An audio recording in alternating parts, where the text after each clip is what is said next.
You may be on the brink of a brand new life and you don't even know it. You may be right at the point where it is about to shift and you're renewing your identity. I'm going to talk today about the 5 signs that you are renewing your identity. The first one is crying. This is a really big one. Crying is, I think, like a spiritual and physiological release. There's a type of crying when you're overcoming trauma where it really flows, and I feel like all the negative chemicals from past abuse and things like that are coming out with the water, and I just feel that there is a spiritual reason why we cry. When you get really in tune, you can feel the release of your emotions through the tears. It feels so good when you start doing shadow work and you actually enjoy it. If you get to that point where your crying is not about feeling sorry for yourself, it's not about even being hurt, it's almost an empowered release. That's renewal. That's you becoming someone new, because you'll feel so good after that as well. But it's the letting go of the old you and making room for whoever you want to be next. So it could happen with songs or books, or when you hear things or see things that trigger it, but it is not a thought or a new feeling in the moment. It's not like when I see a marriage proposal, I always cry. I'm a crier, so it doesn't matter. Even if a movie's bad, I'll still cry. But what I'm talking about is it's not a feeling in the moment, it's a release of trauma. So what you want is you want to be triggered, and then you want those tears to flow, and it's like a cleansing, a washing. You know, we could get into all the spiritual symbolism of water, but just let those emotions go. I feel like we have a lot. Like, you can't just cry once and you're renewed. But when you start entering that point where your tears are very much like you almost enjoy letting them flow, you'll know you're renewing. Okay, the next one is you will have thrown out most of your old stuff. This might happen in stages because you have to let go. Women especially, we kind of hold on to things like an old pair of jeans we used to fit into, and we'll hold on to it for decades. But you have to accept who you are now. You have to love and accept where you are now and who you are now. And with that, you're like, why am I holding on to this old stuff? I'm gonna chuck it. The next one, this is so fun.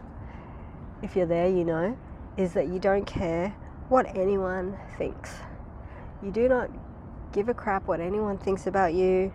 You don't care what others' opinions are, and you completely back yourself. You back your own uniqueness. I mean, I care, like, if someone walks past, I don't exactly want to be talking in their ear. I care about personal space, especially being like an introvert and a pretty a quiet person.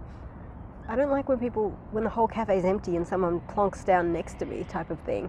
So there's still that personal space kind of boundaries, but other people's opinions and reactions, if they're going to put you down and shame what you're into, you couldn't care less. You do not care, and you're going to try. Whatever it is you want to try, you're going to give it a go. It's a big sign, because that means anything in your life could change. Anything you want to make happen, you can make happen. Because most of the time what we don't make happen is because of what other people think. Is we're holding it back because we're worried what others are going to say. Okay, the next one is your body levels up. This is a huge sign that you are renewing and shifting.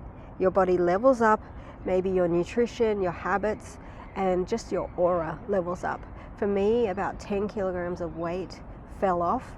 I did make effort to make it happen, but at the same time, that kind of effort comes to you naturally. It's like your body calls it to you naturally, because your body is leveling up, because you're in that turning point. You're shifting to a new version of you, and our bodies are supposed to be healthy. We're supposed to be thriving.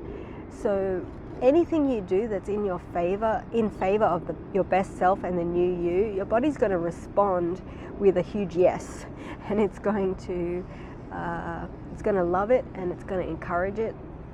Like when I eat clean, my body's dancing. I'm like dancing in my seat, compared to when I used to like binge eat or just eat trash and treat it like a trash can. My body had no response. So tune into your body, but if your body starts leveling up and you just notice that you quite like drinking more water these days, or you quite like getting sunshine and things like that, you could be right on the brink of a completely brand new you where you're being your best self. Another one is, I love this one, your big dreams, which some people would call delusion, they become very, very doable. If you start to get the feeling like that's actually achievable, you're shifting. You're about to have probably the best life ever, and it's not unrealistic to you. It's just a matter of step by step, or hard work, or being open-minded, or backing yourself. And sometimes these dreams, these ideas are so big that our past self just didn't even try. Or what our past self would do was go down a rabbit hole of planning and learning about it, which was actually procrastination. You actually want to take steps. You don't want to procrastinate anymore. You learn as you go. You'll know you're shifting when those huge dreams are actually just 5 years, 10 years away. And that's not very far away, even 1 year away. Hey.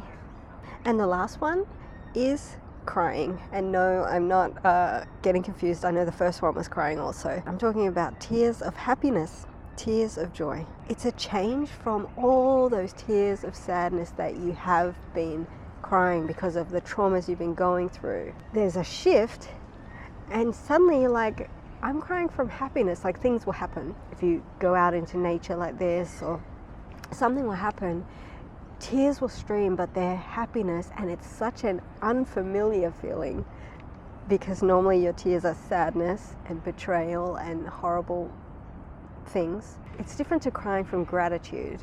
Crying from gratitude, yes, the tears will flow, but crying from happiness is like another level, because you can still cry from gratitude, and we do all the time, even when we're going through the traumas. Like when I was going through mine, and I used to be terrified to speak to lawyers, because my ex-husband had conditioned me to that lawyers are evil people. They only take your money, and I didn't have any money, and he just like really manipulated me there.